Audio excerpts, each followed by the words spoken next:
Roll লোৱাৰ কাৰণে আমি একেলগে আগবাঢ়ি যাম।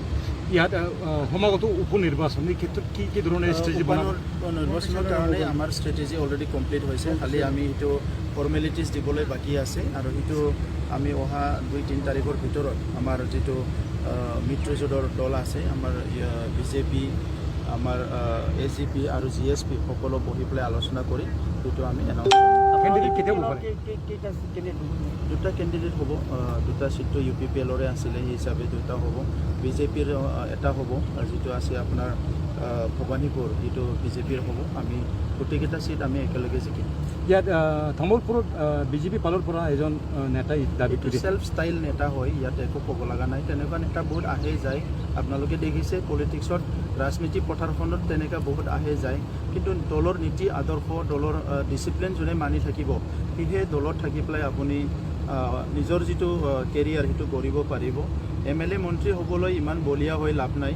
ৰাইজৰ কাৰণে কি কাম কৰে এইটোহে ডাঙৰ কথা। আপোনাৰ ৰাইজক লৈ কি সপোন আছে, কি এজেণ্ডা আছে, সেইটো আপোনালোকে মানে ঠিক কৰিব লাগে এনেকুৱা ব্যক্তিবিলাকে।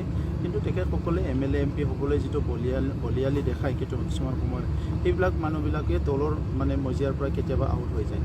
ND হিচাপে 6টা সমষ্টিত কি আশা প্ৰতি অসমৰ উপ নিৰ্বাচনত? বুজি পোৱা নাই। NDA হিচাপে NDA দল গোটেইকেইটা চিট জিকিব, ইয়াততো কোনো সন্দেহ নাই। NDA হিচাপে যিখিনি চিট আছে গোটেইকেইটা চিট জিকিব অসমত।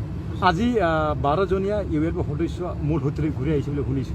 মই আদৰণি জনাইছোঁ। যোৱা 2 দিনৰ পৰা যোগাযোগ কৰি আছিলে তেখেতসকলে। তো আমি এইটো মিছনটো সফল হ'ল। আমাৰ বাক্সা ডিষ্ট্ৰিক্ট এপছুৰ প্ৰেচিডেণ্ট উমেশ দৈমাৰী ডাঙৰীয়াৰ লগত তেখেতসকলে যোগাযোগ কৰিছিলে।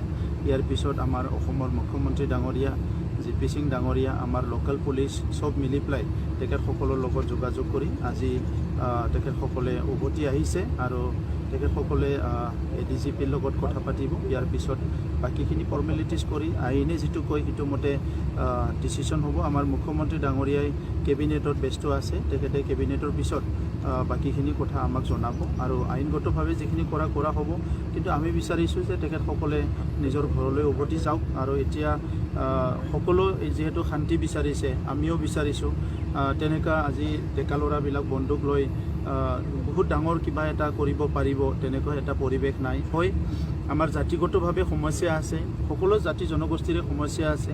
এইবিলাক সমাধান কৰিবৰ কাৰণে কিছুমান চাইণ্টিফিক আৰু বাস্তৱধৰ্মী পলিচি ল'ব লাগিব।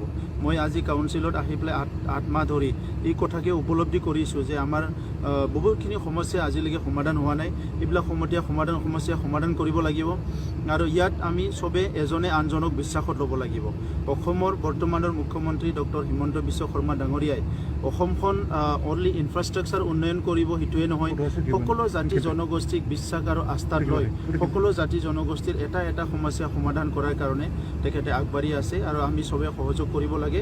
আৰু তেতিয়া আমি যেনেকৈ বিচাৰিছোঁ তেনেকৈ এটা শান্তি প্ৰগতিৰ বড়োলেণ্ড, শান্তি প্ৰগতিৰ কাৰ্বি আংলং, শান্তি প্ৰগতিৰ ডিমা হাছাও আৰু শান্তি প্ৰগতিৰ এটা অসম পাবলৈ সক্ষম হ'ম।